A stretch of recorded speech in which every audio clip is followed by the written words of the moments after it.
And we're live here on Facebook, like to welcome those. I'm sorry, it's on YouTube, not Facebook. I'd like to welcome those listening in podcast land, and also my buddy Rich. Rich, how you doing today? Oh, I'm doing good, Mike. Still kind of recovering from the seasonal cold or whatever that is going around, which is why we're in different areas of Iowa instead of in the with you this weekend. Yeah, that's all right. We'll have a good time anyway. So, but you're getting to hang out with your wife. I am. There's a big weekend coming up. I have a 4-day weekend. Me too. Yeah, let's do it. Did you take a full day today then? Or just I switched it to a full day. Nice. And take Monday. I'm keeping my Monday off. Nice, do it. So we have a decent sized show to talk about. We got quite a bit of stuff. Some stuff to prep you for next week. Like that's next week already, Rich. As we're gonna talk about the Masked Singer, and we also have NASCAR to talk about. What else we got, Rich? Well, you know what, Mike? We got the big game to talk about, so we're gonna give you our picks to win, and also take a look at some prop bets that we'll try and see which one of us gets more right. And you can also, and where you can find our prop bet sheet if you'd like to play along. Yep. From all that and more, Mike, what do we got to do first? We're going to go ahead and roll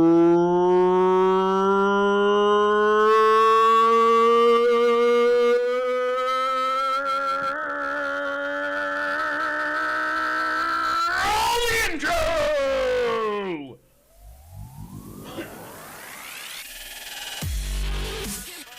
Broadcasting live from somewhere in Iowa.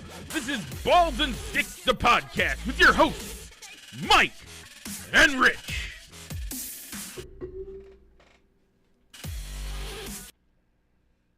And we're back. Before we do anything, Rich, we got to talk about a poll question that we have coming up, or that we had this week. This week was cross-country skiing versus snowboarding / downhill skiing. Yeah. Not a lot of people cared. Sorry? Not a lot of people cared. But we have weeks like this every once in a while, you know, where we're the only two people that vote, and we gotta grab somebody to be a tiebreaker vote. And today that was my wife Amy. We got her vote before we went on the air. I've never done either of these three activities, either downhill or cross country. You guys never had to go out to Andalusia to Snowstar for school? No. See, we had that was a thing with school for us. Got to go out there and ski a little bit and have some fun, and yeah. Yeah, I think it was like one of the school clubs like sponsored it or had like a day to go out there. But I never went. But also my dad had a really bad skiing accident in his younger days, really messed up his knee with the type of surgeries that were available at the time. So I don't know if that's always maybe been a deterrent for me going skiing. So I went with probably the safer option of cross-country skiing for my vote. The best since I had to select something. The best reason for me to like cross-country skiing is in the Olympics they have the biathlon, and I like the biathlon. That's cool sport to watch. You'll see it next year for the Winter Olympics. Okay, Rich. So your wife and I both voted for downhill skiing / snowboarding. So okay, which is what I thought would win. I just didn't think we would have had to have gone to a tiebreaker vote. Yeah. So that'll move on, and our poll this week will be snowmobiling or building an igloo. We'll go igloo or snow fort. Okay. Yeah. Okay, with that, Rich, let's talk about Gridiron. Sad news for Bears Nation. The owner of the team passed away this week. Yeah, the family matriarch of the Hallis family Virginia Hollis McCaskey, passed away, 102 years old. Yeah. You know what's sad about it for me is that the Bears seem like they're making all the right decisions this offseason. And she's not going to see the fruits of those efforts. No, no, she won't. That is sad. I think it's in reading a couple of the articles the other day, hearing about how she really was passionate about the team and cared about it. Even though she really wasn't in the limelight and chose to kind of stay out of it, stay out of the spotlight. But they talked about, I guess, how dessert would not be served at the family dinner on the weeks that the Bears lost, because she'd be so upset about it. Wow. Yeah, that's crazy. And the thing, I mean, you're a billionaire and you decide you don't have dessert because your team lost. That's great. That's real stuff right there. Yeah. So I hope it stays in the family and it doesn't get tied up in the children fighting over it, to where it eventually leads to the sale of the team. Just like one of the, probably I would say that the Hollis McCaskey family is one of the few founding owners within the league still left in the league. Yeah, I would hope that they would be able to keep it in the family. But then you have, what was it? Was it the Davis family having to sell because they couldn't agree on what to do. Well, the Boland family, Denver was one where they sold They sold, I think the Maras in New York with the Giants still have the original owner. Yeah. But I think the Rooneys in Pittsburgh are still the original owners of the team. Okay.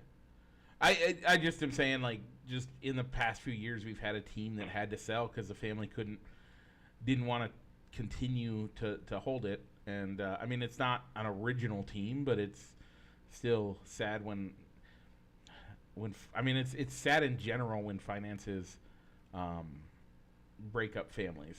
And so I hope that they are set in a place that owning the team isn't going to affect it, and they're going to have to do something about that. Hopefully she knew Jesus. If not, that's even more sad. So, okay, Rich, do you have anything else you want to say about that? No, I don't. Okay, let's move on. As we do, we're going to move on to the Super Bowl this week. Oh, actually, no, I got to ask. The inevitable, I know that you're going to say no because I'm going to say no. Did you watch any Pro Bowl activities? I did not. Neither did I. You didn't have it on here, but we also had the NFL awards. You want to do that before or after Super Bowl talk? We could do it after, since I know you're looking that up.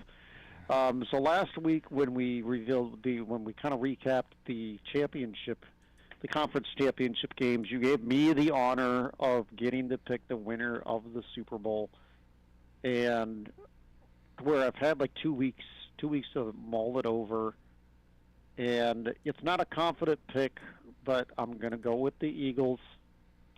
If anything, there's the history of where there's been a lot of three-peat teams, dominant teams, that have gone for the three-peat, and they've all come up short. The Patriot Dynasty, the Steel Curtain Steelers, and then those dominant 90s Dallas Cowboy teams. So, and I think also with a lot of the narrative that the Chiefs are getting the benefit of the doubt with referees, I could see the Eagles winning this game.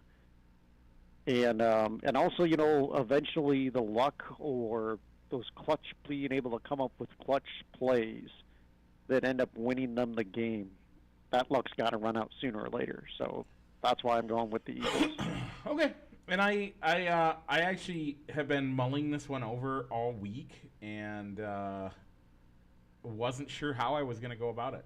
I really didn't.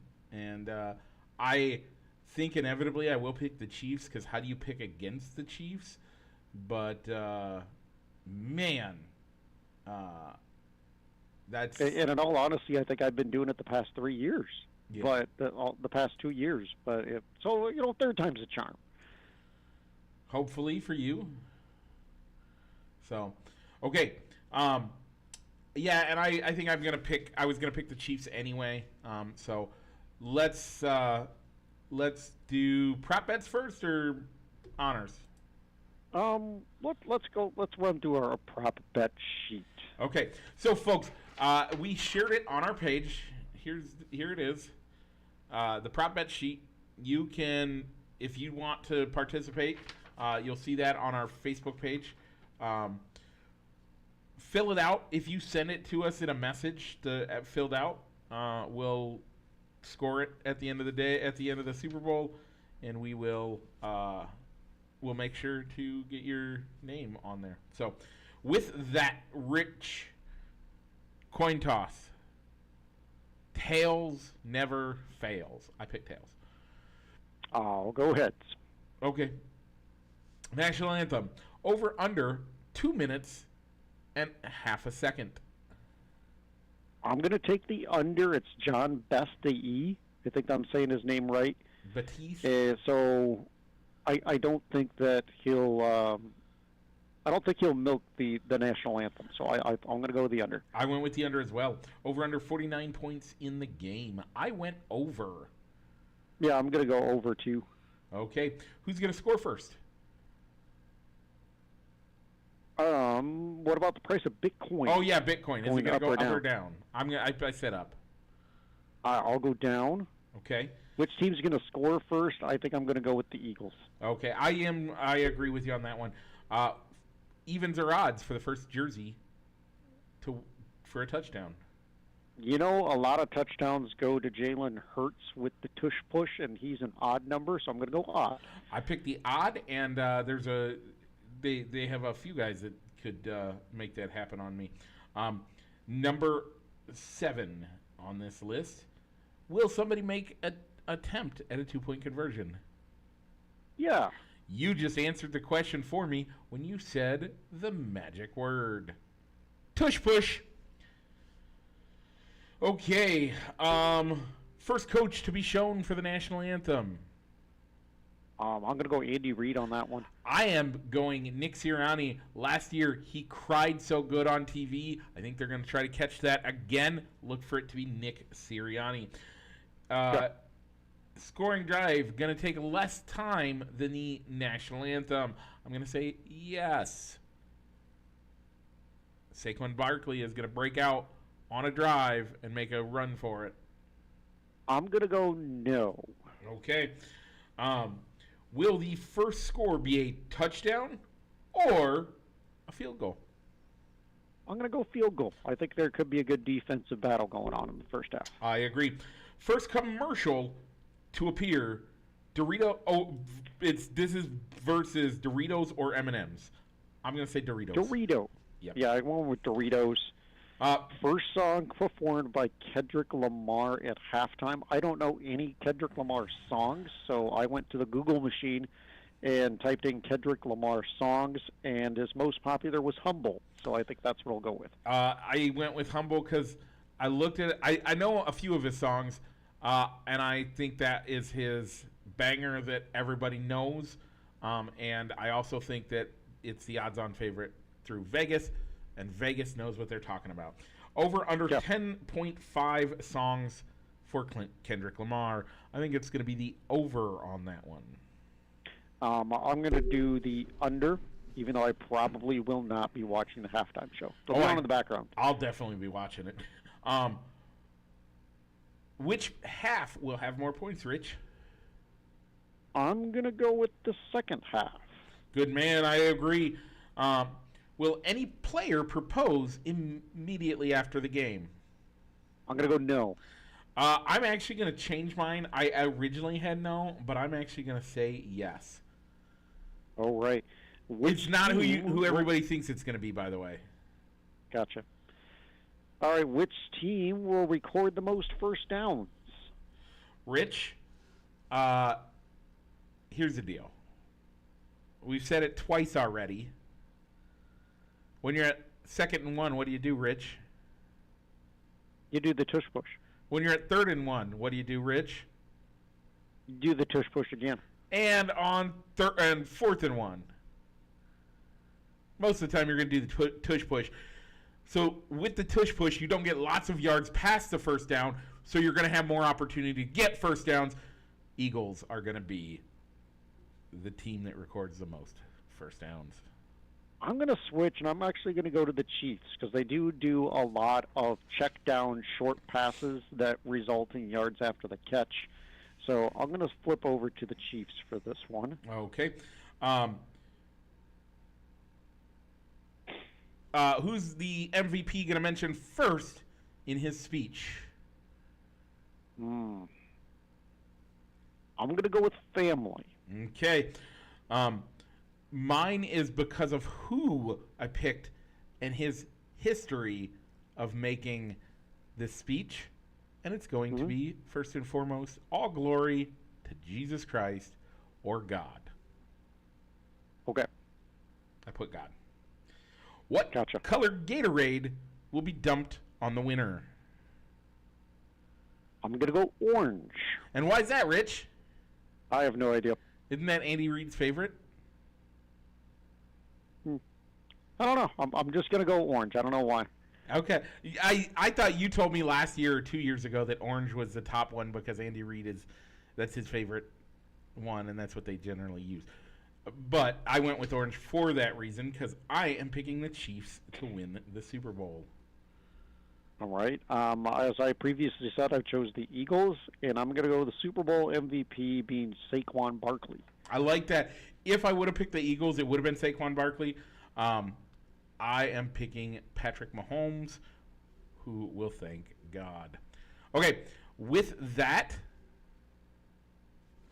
send it in via Messenger, either to Rich or I or the Facebook page, and you can be entered, and we will mention your name if you win.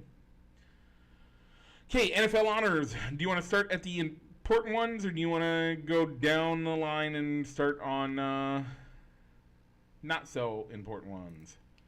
Let's just start at the top of the list. Okay. So the most valuable player award went to Josh Allen. Yeah, are you on the ESPN list?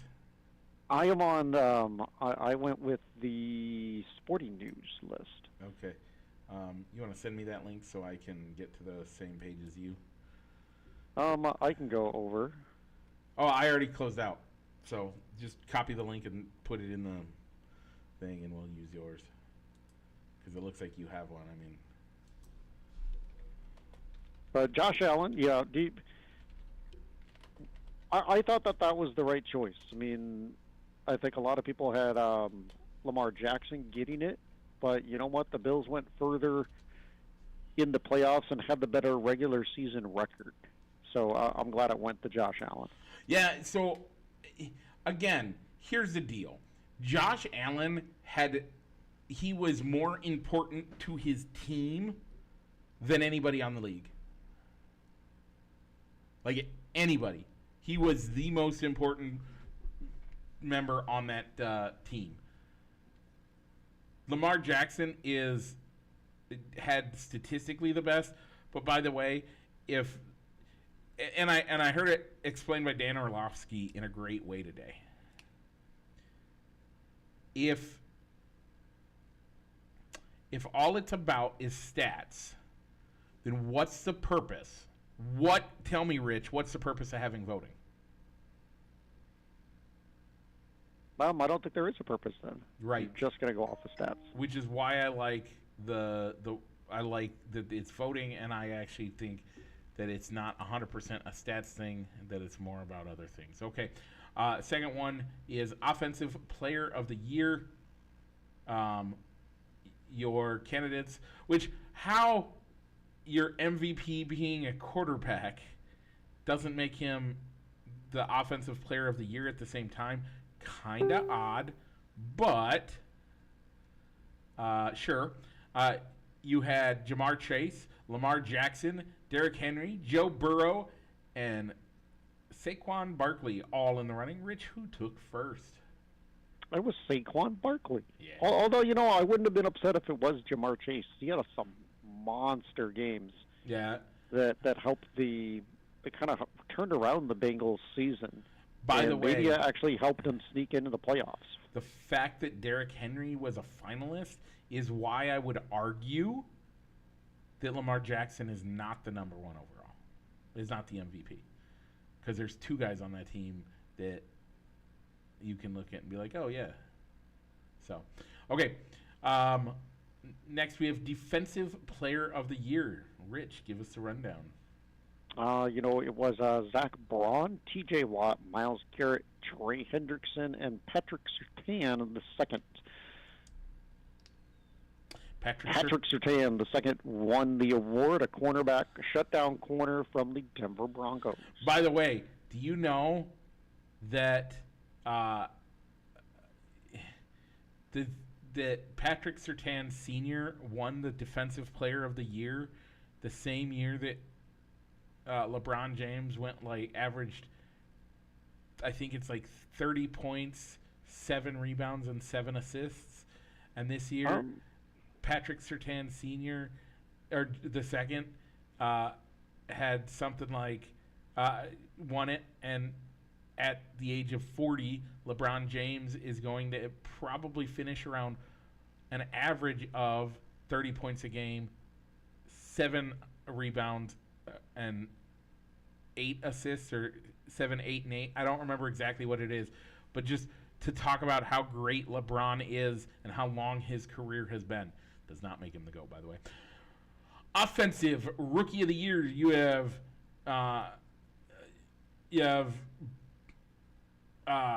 your winner is Jaden Daniels. I'm just going to give you the winners from these ones on out. Jaden Daniels. That one was pretty obvious. I'm amazed that anybody else got a first place vote at all. That's crazy to me that anybody would vote anybody but Jaden Daniels for that. Are you surprised that Caleb Williams didn't get any votes? Yes and no. If you look purely at the numbers, it is shocking that he doesn't. But when you look at the fact that his team did garbage and treated him like garbage, it explains it. Okay. So, fair enough. Defensive Rookie of the Year was Rams defensive lineman Jared Verse. Yep. I don't think there was really, looking down the list of defensive rookies there, Verse, I think, was the only rookie on the defensive side of the ball that was really noteworthy in this draft. There really wasn't a really strong defensive player draft this year. Yeah. So, Comeback Player of the Year is Joe Burrow. Joe Cool. By the way, how is it that Damar Hamlin didn't win Comeback Player of the Year? And he died on the field. That was last year, Mike, and we went over this last year, I think, talking about Damar Hamlin. He finished a little higher last year. For me, I think, Joe Burrow came back from an injury. Yep. But I think I would have more leaned towards Sam Darnold in that he came out of. He came back out of. I mean, he was in a crappy situation in Carolina. Goes and is a backup quarterback in San Francisco, and then comes out of nowhere to lead the Vikings to almost the second best record in the conference. Well, in the conference, so that's why I would think that Sam Darnold would be a Comeback Player of the Year. Was it? So the question is, was it Sam Darnold or was it your Coach of the Year, Kevin O'Connell? I don't like this one either, Mike. What? How do you not? Dan Campbell. Here's the deal. Here's the deal. I'm going to check you on this. Okay. Dan Campbell brought his entire team back from last year, right? Yep. They did a little bit better, but they didn't improve a ton. But right? all the injuries that that defensive side of the ball had. Okay. They still finished with a. Rich, what's the most important? 16 win what's season. the most important position in the league? Quarterback. Okay. Did he lose his quarterback and have to deal No. with a guy who, for all intents and purposes, everybody figured was washed up? What did Kevin O'Connell have to do? He had to take a washed up, aging, I don't want to say aging, he's still young, but he took a washed up quarterback and got him to 14 wins on the year.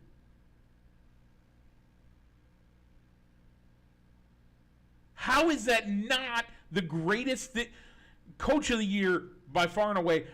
I would almost argue it's a little early to say it, but coach of the decade for that year, if you're only counting 1 year. If you're only taking 1 year out, coach of the decade. But we're going to see how he does next year. I 100% am on board with Kevin O'Connell winning this one. 100%. I think Dan Campbell deserved that second place that he got, but Kevin O'Connell's there where it's at. Assistant Coach of the Year. I didn't even know this was an award they gave out. But the winner is now the Bears head coach, Ben Johnson. Yes, it is. Walter Payton, Man of the Year. This is the last one that's given out, or the last one we're going to cover, and last one we care about. Rich, we're going to mention that the Bears put up Andrew Billings as their Walter Payton Man of the Year. Is there any Andrew Billings? Don't know who he is. He is he's a tackle on the Bears line, or he's a Bears lineman. Oh. Yeah, he's a tackle on the Bears line. Came over from Cincinnati a couple of years ago. So, yeah.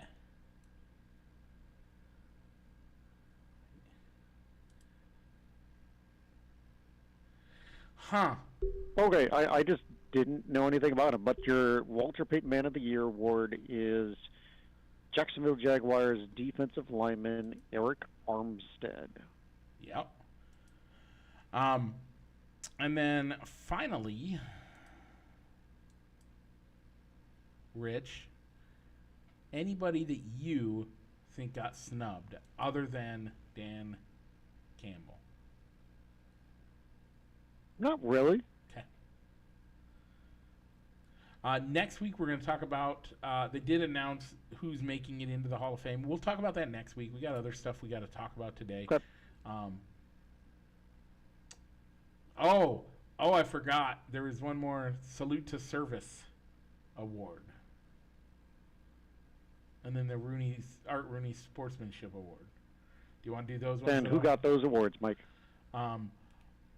So the Salute to Service was George Kittle, and the Art Rooney Sportsmanship Award was Josh Allen.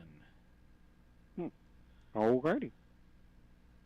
The rest of the awards are awards that are based on performance, and that's really all it is. So there you go. By the way, next gen. Oh man, I gotta do it.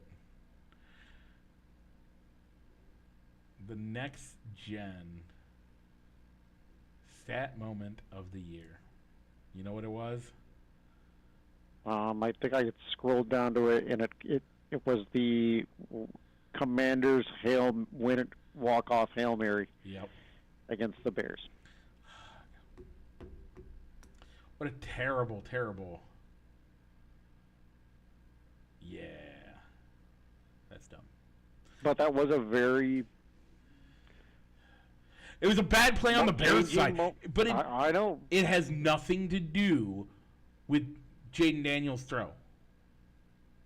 Has everything to do with the Bears being idiots. I gotta get off it. But you can say that play, after that game, that's when the season started going downhill. Or uphill if you're Washington. Mm-hmm. So, okay. Rich, let's get... Do you see what's coming up next?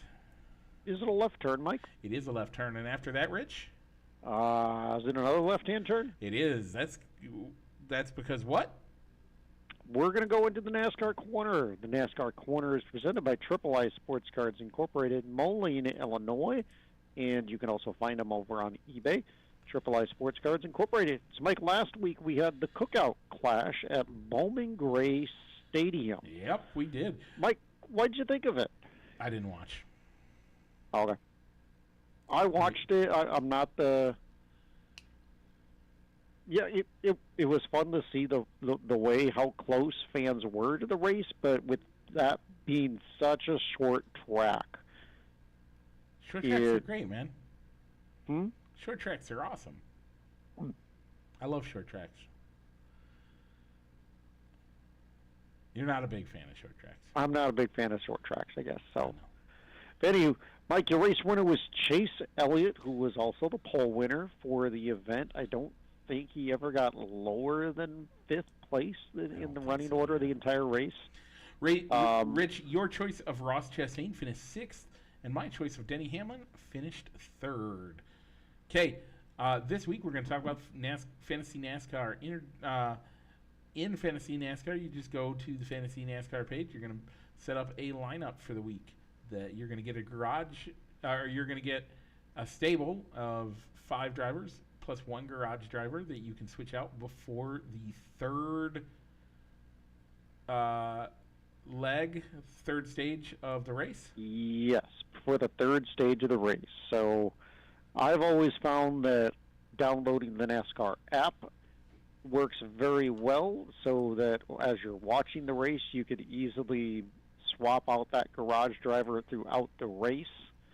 But you can also use the web browser version as well to set your lineup to where you could go down and set your lineup right before the 2nd stage begins. So it'll be February 11th when the game goes live, and you can set your lineup for the Daytona 500. And throughout the course of the season, you can choose a driver up to 10 times. Once you have used them 10 times, they will not be eligible for you to choose from again until the playoffs start, which is when the usages restart. So technically, you could set your lineup for the Daytona 500, leave it alone for the next 10 weeks, and not change out your lineup until the 11th race of the season. Okay. There is a link in our show notes, I believe. Did I put those in there? I think I do have them. Yes, I do. So you can do that. Or we both have shared it. So do it there, too. Yep. All you got to do is click on the link. That'll take you directly to our page where you can click to join our league. Okay. With that, Rich, you looking forward to the Daytona 500? Yeah, I am. I'm just hoping not for a weather delay. It seems like every single year there tends to be some sort of weather delay, and you get red stopped. Yeah. So I'm hoping for good weather down in Daytona. So is this week the week you want to do all of this stuff? Because we got a lot, I guess. I didn't realize how much. Let's just pick one of those, and let's go with the NASCAR introducing with a partnership with Xfinity, that they are going to introduce a bonus point for the driver that has the fastest lap within the race. So if they are a championship eligible driver, if they score the fastest lap at all, they will get a bonus point that goes towards their postseason points for playoff eligibility. And I guess if a driver records the fastest lap, but they are not a championship eligible driver, it is the point only goes to the team. Okay.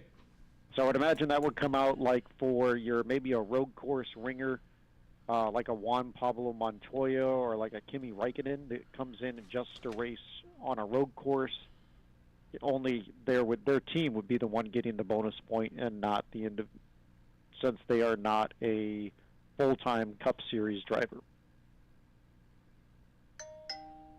Okay. So I'm not. So I'd be interested to see if that bonus point also comes to the fantasy NASCAR side. I haven't seen if it had yet.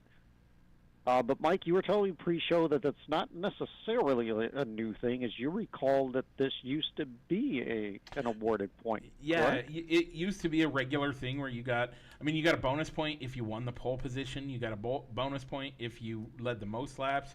You got a bonus point for leading the fastest lap. Like, all of it. Huh. Or Okay. not leading the fastest lap, having the fastest lap. There were they had a lot more bonus points back in the day, and I kind of missed some of those. So I like seeing them bring it back. I would like to see, and it doesn't work with the branding of Xfinity to do the most laps, but the fastest lap makes sense. So maybe we can find something sooner, or we'll have something later on down with that. Okay, Rich. Next week we're going to talk about track previews. So we're going to talk about what tracks they're going to and when and what that's going to look like. Some of the new tracks they're going to go to this year or return to this year, which is one of the big ones that I'm excited for. We're also going to make our preseason pick for who's going to win the championship, and we're going to pick who is the Daytona 500 champion. That's right. So that'll be next week. And also, Mike, so go ahead and take us out on the NASCAR corner, and we'll put a little bit of kind of outline our schedule for baseball, as spring training is about to start here pretty soon. Yeah, isn't that so exciting? Okay, this has been the NASCAR corner, presented as always by Triple I Sports Cards Incorporated, Moline, Illinois. Check them out for all your sports memorabilia needs on 5th Avenue in Moline or on their eBay store. Once again, that is Triple I Sports Cards Incorporated. Okay, Rich, baseball season's here again. You can't catch it all on WGN. But this could be the year, and the Cubs are making some waves. Yep. So our baseball preview, when we put baseball back into the rotation of our show, for sure will be March 1st or 2nd that weekend, as we'll be looking at just the Cubs. March 7th and 8th, we'll give you our division pick predictions. And then, Mike, during the show of the 15th and 16th of March, the Cubs have an opening day series in Japan. Yeah. So regular coverage of the Cubs really starts on March 15th and 16th. It's crazy to think that is just around the corner. So what's even crazier with that is that the top 2 Japanese players and 3 of the top 4 are going to be playing in that game? Yeah, you could easily have, you would imagine that Shohei, Seiya, Yokohama, and Roski Sasaki, the 3 guys from the Dodgers, and then you have Shota Imanaga and Suzuki from the Cubs. That are they all? At least on the pitching side, you got to imagine that at least they're going to make sure that those guys are the ones on the mound in the Tokyo Dome. At least one of the games they're going to be on there. I'm excited for that. That's going to be an exciting. That should be a very exciting match to watch or series to watch, even though it's only 2 games. I'm excited for it. And then we get into baseball, and we're a month out, Rich. How's it feel to be a month out, really, from baseball? Oof. Looking forward to it. Can't wait. Looking forward to it. We'll talk about it more, but the Cubs are going to be in Minneapolis, so hopefully we can make that happen fairly soon, or make that happen this year. Okay, Rich, with some quick hits, Utah's hockey team. Yes. They're talking about a couple names. Yeah, they have started fan voting for these, and I guess the only way that you can vote for Utah's permanent name is by going to games, as they've set up like kiosks so that fans can vote for the name. I think that's the way to do it. I think that's. I agree. I think that's the best way to do it. As you are buying in. You are buying in by buying tickets. I think that there's something to be said for that. All right. So the three names, the finalists that they have, are the Utah Outlaws, the Utah Mammoth, or keeping the temporary name, which they are currently going by, which is Hockey Team. So I will say I like the Mammoth because there's a club team here called the Bogie Mammoth. Ah, okay. They come down and play the Quad Cities every once in a while. All right. I like Mammoth too. I think a lot of people were saying that it was going to be the Utah Yeti or the Yetis, but I guess that there was some they couldn't come to an agreement with the Copyright Office, since there's a brand of coolers and thermoses by Yeti. Yeah, I'm surprised that Yeti was. Make it work. I'm surprised Yeti wasn't willing to jump on board with that. But whatever, who cares? Okay. So yeah, I would go with Mammoth as well. For me, when I think of Utah, I don't think of Outlaws. Yeah, I don't. Utahs are like bandits. So they're good. They're good people. They're good Mormons. They're good Mormons, if there is such a thing. I don't know. I would have always thought like Outlaws or Bandits would have been the better name for the Vegas team myself. Yep. But I mean, Raiders are about bandits and outlaws, so whatever. I like Mammoth. I think that's a good name. Okay, Rich. So this week we had one of the best matches when it comes to esports we have done all year. Our team, we played, the first round went to overtime where we scored, the first game went to overtime where we scored a minute and a half in and took the first game. The second game, we lost 2-1. The third game we won 2-1, and the fourth game we won 3-2. It was a great match. We had a great time. Went undefeated for the regular season. On to state. It's going to be a great time. We're looking forward to it. So, yeah, let's go. I'll have some updates, and then there's going to be a week in the 28th is when we go to state. I'll share the YouTube page when we get there. Okay, Rich, Matt Singer, give us the update on that. Well, the show starts next week. So yeah, Wednesday. Really, it starts on the 12th. So when we come back on the air after the Super Bowl, we will have a Mass Singer spoiler alert and kind of our initial thoughts of what I imagine would be Group A. Yep. If they follow the same format that they've used in the past. So you can catch that live on Fox on Wednesday nights, or you can make sure to watch it the next day on when you record it, which Mike and I do now. Okay, Rich. So people are watching us on YouTube. They want to vote on the polls. How do they do that? Look us up on Facebook, Fans of Balls and Sticks, or Balls and Sticks, or you can look for Mike and I, our own Facebook pages, as we tend to share that every week. And as a reminder, this week's poll question will be snowmobiling versus igloo or snow fort. Rich, if you were to have been on a 5-hour road trip today, what would you have been listening to? I think I would have listened to some of the Balls and Sticks podcast, go into the archive and re-listen to some episodes. And you can find those types of episodes wherever you find all of your other popular podcasts, like Apple and Spotify and iHeartRadio, just to name a few. If you are you see that we are active on Facebook, or you listen on the podcast, you want to see our faces, join us on YouTube. With that, Rich, what's it time to do? Mike, go ahead and roll that outro.